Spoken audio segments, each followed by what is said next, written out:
Bismillah ar-Rahman ar-Rahim. Alhamdulillah. Alhamdulillahi Rabbil Alameen. Wassalatu wassalamu ala Sayyidil Ashrafil Anbiya wal Mursaleen. Sayyidina Muhammadi wa ala alihi wa ashabihi ajma'een. Amma ba'd. Fa'udhu billahi minash shaitanir rajeem. Bismillahir Rahmanir Rahim. Now continuing with our theme with regards to the minor signs of Day of Judgment. The first hadith of today's lesson is a hadith which can be found in Sunan Tirmizi, narrated by Sayyiduna Anas radhiyallahu anhu, that Rasulullah sallallahu alaihi wasallam has said, La taqumu as-sa'a, that Qiyamah and Day of Judgment would not occur, would not happen, hatta yataqarabu az-zaman, until zamana and time tends to be very, very close and very, very quick, i.e. time passes very quickly.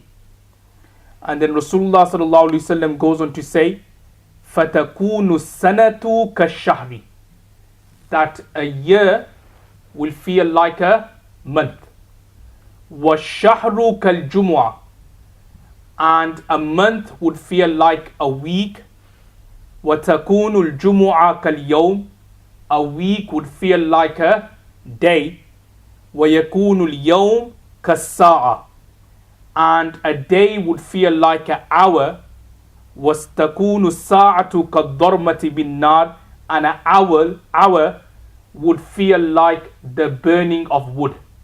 By the same way wood burns very quickly, like the sizzling sound, it turns to like burn the wood very quickly. Similarly, that's how the hour would go, or that's how the 1 hour in our life passes. Now this is such a hadith which, when we look at it, we can see this for our own selves. And seriously, when we read these kind of hadiths, it should actually increase in our iman. And it should actually tell us how true Rasulullah sallallahu alaihi wasallam was. Only Rasulullah sallallahu alaihi wasallam would predict something.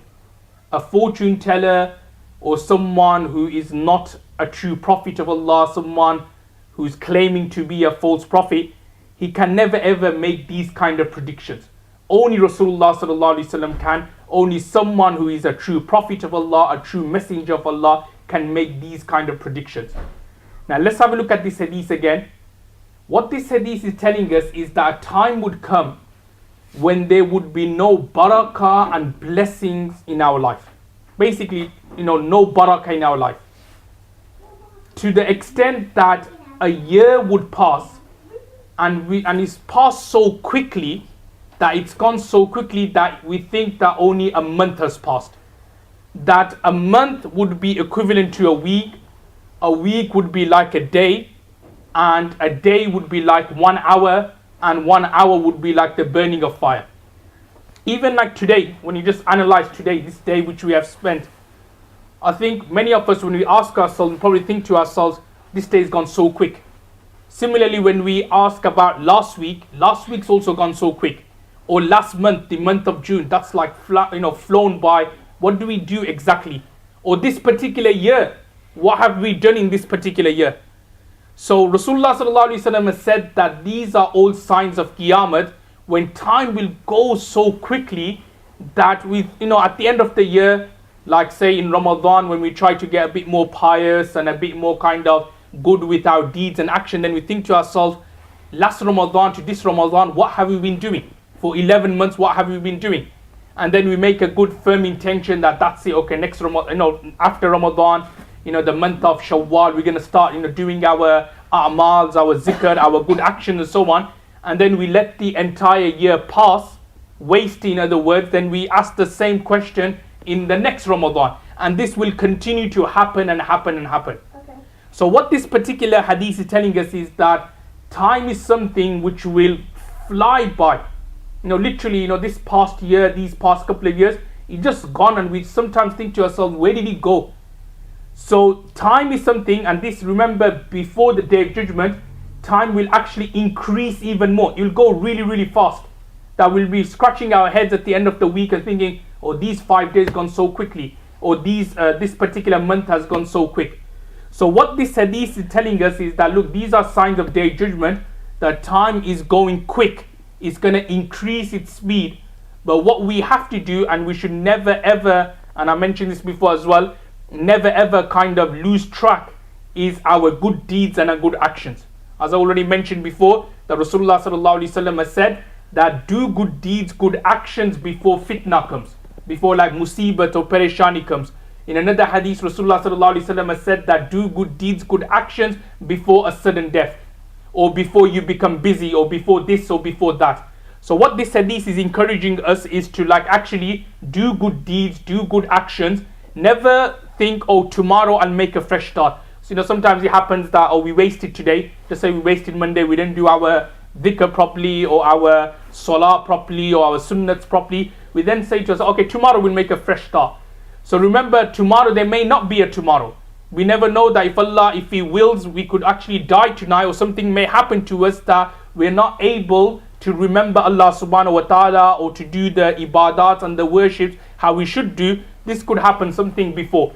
So therefore this hadith and this hadith Mubarakah is in telling us that a time will come when the speed of time will increase, and is telling us that we should increase in our good deeds and increase in our good actions. And that's why when we look at the Sawanih and the biographies of the pious saints and the pious predecessors, we find many stories that within a few years of their life they did so much khidmat for Deen. Seriously, they did so much khidmat. Just example of Imam Nawawi rahimullah, which I think I gave before. He passed away at the age of 27. But during those 27 years of his life, he did so much, like wrote so many books of hadith and so many commentaries and so on. Whereas we probably spend 60, 70 years, and then before we pass away, we think to ourselves, what do we do with our life? So, and I always say this to my students as well, that always don't regret. There shouldn't be a time, say 10 years later or 20 years later, when you're kind of regretting, oh, I wish I did this, or I wish I did a degree, or I wish I was more punctual with my namaz, or more punctual with my amal. You shouldn't have this kind of regret. The only regret which we should have is, obviously, we're going to have in the hereafter, as Rasulullah sallallahu alaihi wasallam mentioned a hadith of, not doing extra tasbih and tahleel and so on. But we shouldn't have this kind of regret that, oh, I wish I could have done more for the society, more for the community, more for the brothers and sisters and so on. So this hadith is telling us that we should always do good deeds, increase in our amals. Why? Because time is the essence, as they say. It's always going quickly and it's always going very fast. So we should always prepare ourselves for the hereafter and never waste our time. The next hadith, which is a hadith which can be found in Sunan al-Tirmidhi, narrated by Sayyidina Abu Hurairah anhu, that again these are all signs of Day of Judgment, that Rasulullah sallallahu alaihi wasallam has said, "Iza uttukhiza al-fay'u diwalan," that when the mal ghanimat, or when the booty is considered to be riches, these are like signs of Day of Judgment. So number one is when the booty, the mal ghanimat, is considered to be someone's riches or someone's dawlat. Now what is mal ghanimat? Mal ghanimat is basically when there's a war, then whatever wealth or whatever property the enemies have left behind, they are known as mal ghanimat, they are called the booty. And what happens according to the Islamic State is that all the warriors or all the soldiers who participated in that particular war or battle, they get a share of this booty. So what will happen is that 1/5 of it will go to the Baytul Mal. Baytul Mal meaning the central Islamic public treasury, where is then given to the poor, the miskeen and the orphans. And the remaining 4/5 are given to the soldiers who participated in that particular war. Now what this hadith is saying is that a time will come when Muslims, they will be fighting against the enemies. They will be taking so much booty and mal ghanimat, but they will treat the mal ghanimat as their own dawlat, as their own riches. In other words, they're not gonna give it to everyone. They're not gonna give it to the poor. They're not gonna give it to the miskeen or the orphans, but they're just gonna keep it for themselves.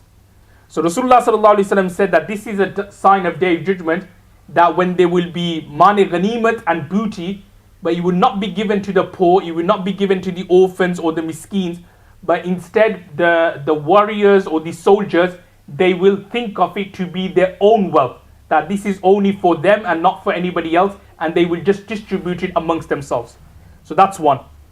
Number two, the second sign Rasulullah sallallahu alaihi wasallam has mentioned, wal amanatu maghnaman, that when amanat is considered to be like booty. Now what does this mean? Amanat considered to be like booty. Now everybody knows what amanat is. When you give to someone to look after, that is called amanat. Now what Rasulullah sallallahu alaihi wasallam is saying here, that a time will come when the amanat, people will think of it to be like a booty. Now as I already explained before, booty or mani ghanimat is something where everyone has a haq and a right, the poor, the miskin, and so on. So Rasulullah sallallahu alaihi wasallam is predicting that a time will come when you've given amanat to someone, just say you've given a mobile phone to someone to look after, people will think, oh, this is my mobile phone as well. Just say Abdul Rahman gave me a mobile phone to look after. So the person who you're giving it to, he'll think, oh, this is my mobile phone as well. So you start using yourself.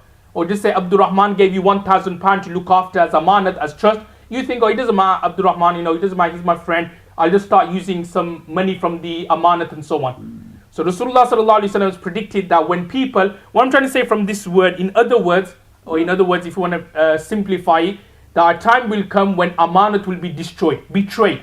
That you've given things to people to look after, gold, silver, money, cash, whatever, but people would abuse that trust. Or you've given, say, for example, your keys to someone, your next door neighbor, to look after your property when you are away. But what would happen is that people will start going into your house and starting stealing and taking other things. So Rasulullah sallallahu alaihi wasallam is saying that these are signs of Day of Judgment. Number three, very quickly, was zakatu maghraman, when zakat would be treated as a tax. So another sign of Day of Judgment would be when zakat would be treated as a tax. And even nowadays, when you speak to some people, Muslims we're talking about, they will say, oh, why do I have to give zakat for? They just think of it to be like a tax. The tax which we give, like council tax and other kind of tax which we have to give to the government of this country. We sometimes moan about it, that, oh, why do you have to give this much tax, this tax, that tax, and so on. So similarly, when you speak to some Muslim brothers, they'll say, oh, why do I have to give zakat for? Why can't I keep the money myself? Why do I have to give 2.5% to the poor and the miskin? So Rasulullah sallallahu alaihi wasallam again predicted that a time would come when zakat would be considered as a tax. Like, why do I have to give it for? Always moaning about it. Or why do I have to give zakat on gold? Why can't I just keep it? And so on and so forth. Number four, another minor sign of Day of Judgment, Rasulullah sallallahu alaihi wasallam has said, وَتُعُلِّمَ لِغَيْرِ الدِّينِ, when knowledge is acquired but not for the sake of deen. The people are acquiring knowledge, but their intention is not to help the deen, not to assist the deen, not to help, say, brothers or sisters in their religion, in their deen, not to help the deen or Islam, but their intention is, say, for example, fame. Their intention is to debate with someone. So Rasulullah sallallahu alaihi wasallam has said that when knowledge is being studied or is being acquired, but not for the intention to please Allah subhanahu wa ta'ala, but with the intention of fame, dunyawi reasons and so on, then that is a minor sign of Day of Judgment. Number five, وَأَطَاعَ الرَّجُلِ إِمْرَأَتَهُ. The Rasulullah sallallahu alaihi wasallam said that another minor sign of Day of Judgment would be a husband, he would be obeying his wife. وَأَطَاعَ الرَّجُلُ إِمْرَأَتَهُ. Okay, we don't probably need any explanation for that. So this is something which is very common. We always like listening to our wives and so on. So Rasulullah sallallahu alaihi wasallam has said that these are minor signs of Day of Judgment. وَأَطَاعَ الرَّجُلُ إِمْرَأَتَهُ. Now obviously what we mean, it doesn't mean that we shouldn't listen to them. We should take mashwara from them. When there's like some kind of issues at home regarding, say, children's education, so on and so forth, children's tarbiyah, how to bring them up. There's nothing wrong with, say, for example, taking mashwara from them. There's nothing wrong with taking their advice and so on. This doesn't go against his hadith. But what this hadith is saying is that really being under your wife's thumb in terms of when she tells you to do something, then you just do it like that. These are all minor signs of Day of Judgment. So وَأَطَاعَ الرَّجُلُ إِمْرَأَتَهُ. Number 6, another minor sign of Day of Judgment, وَأَقَّ أُمَّهُ, that parents would be disrespected. Okay, so this is again common, mothers, fathers, disrespected by their children. Number 7, Rasulullah sallallahu alaihi wasallam said, وَأَدْنَى صَدِيقَهُ وَأَقْصَى أَبَاهُ, that when a person, he will make his friends closer and he will drive or make his father away from him. That he'll be more closer to his friends, and then he'll tell his basically father to go away, or he'll tell his father to do one. Or in other words, he will give preference to his friends over his father. Now the meaning of this hadith is not saying that you can't have friends and you need to just be with your father all the time. When your father goes to work, you need to be with your father. No, it's not saying that. And it's not saying that you can't have friends. But what this hadith is telling us is that wherever there's muqabla, in terms of there's a situation where your father needs your help. Just say your father's in hospital, or your father's got an appointment somewhere, and he's asking you that, son, can you drop me off at the hospital, or can you drop me off in the doctor's? But then you turn around and say, oh father, I've got a meeting with my friends, or I'm going to go out to see my friends.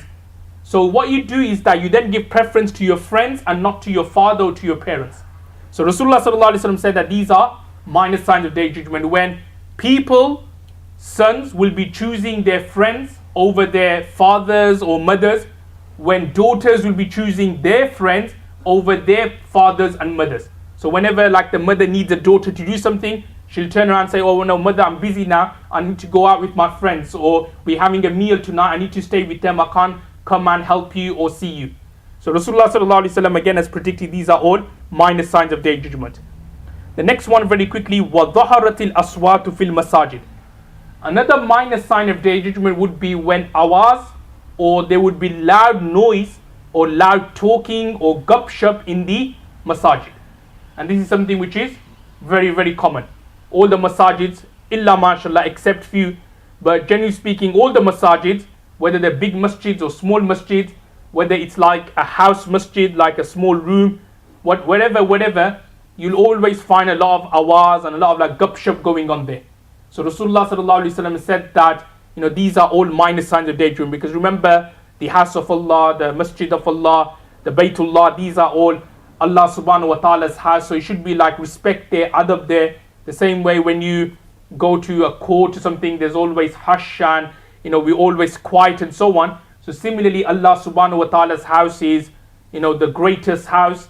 No other house can match the house of Allah subhanahu wa ta'ala. So he actually then is telling us that we should behave properly in the masjid. There should be no kind of loud awaz or anything like that. No kind of like anything loud which will kind of disrupt the tranquility and the peace of the masjid. We should not do that. So Rasulullah sallallahu alaihi wasallam has predicted that time will come when there will be so much noise, awaz, loud noises and so on in the masjid.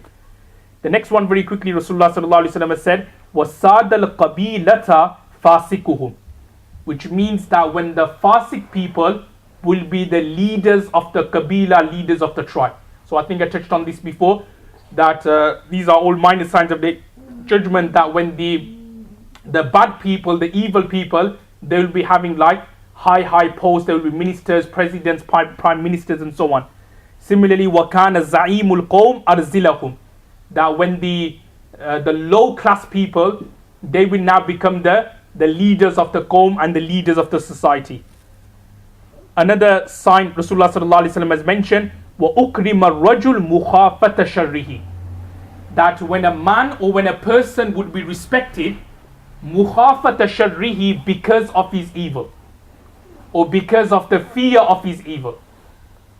Now what this hadith is telling us is that, remember, the thing when it comes to respect is taqwa. If someone's pious, someone's religious, we should respect that person for these two things: taqwa, piety, following the sunnah, these kind of things. But a time will come, Rasulullah sallallahu alaihi wasallam has said, that people would be respected not because of their taqwa, not because of their piety, but they would be respected because you don't want to get the wrong side of him. That you fear his evil, that if he wasn't respected, then he's going to do something against you. And it happens that sometimes there are some people in the community that you don't want to really say anything to them, because if you do, then what's going to happen is that he's going to like be basically out for you. He's going to send his mafia or whatever to come and attack you or kill you and so on. So what happened? You just respect him, say, salam, and you just like proper, like, calm, you give him a massage and so on, how you doing and so on. You're kind of sweet talking, being nice to him, but you're not being nice to him, respecting him because of his ilm, knowledge, taqwa, piety, these kind of things, but it's for worldly reasons. So again, Rasulullah sallallahu alaihi wasallam has said that these are minor signs of Day of Judgment. The next part of the hadith, Rasulullah sallallahu alaihi wasallam has said, وَظَهَرَتِ الْقَيْنَاتِ, that when singing women, like pop stars and so on, when they become common, these girl bands and so on, when these things start happening, again, minor signs of Day of Judgment. وَالْمَعَازِفِ, when musical instruments become common. Like people are using musical instruments nowadays, they're using instruments in nasheeds and these kind of things. So when these things start becoming common and they start mixing, like tasbih and tahleel of Allah with like music and these kind of things, again, they are all minor signs of Day of Judgment. وَشُرِبَتِ الْخُمُورِ, when alcohol is drunk openly. And then the next part, وَلَعَنَ آخِرُ هَذِهِ الْأُمَّةِ أَوَّلَهَا, that when the latter day generations start cursing the first generation or the people who came before them. So when the people in the next generation start cursing and saying bad things to the generation before.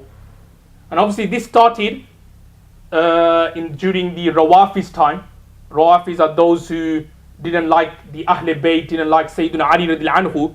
So they started this, where they started criticizing the Ahl Bayt, started saying Hazrat Ali radiallahu anhu is like this, like that. When they started saying bad things about Hazrat Fatima radiallahu anha, about Hazrat Hassan and Hazrat Hussein radiallahu anhuma, when they started criticizing the Sahabas are like this, Sahabas are like that.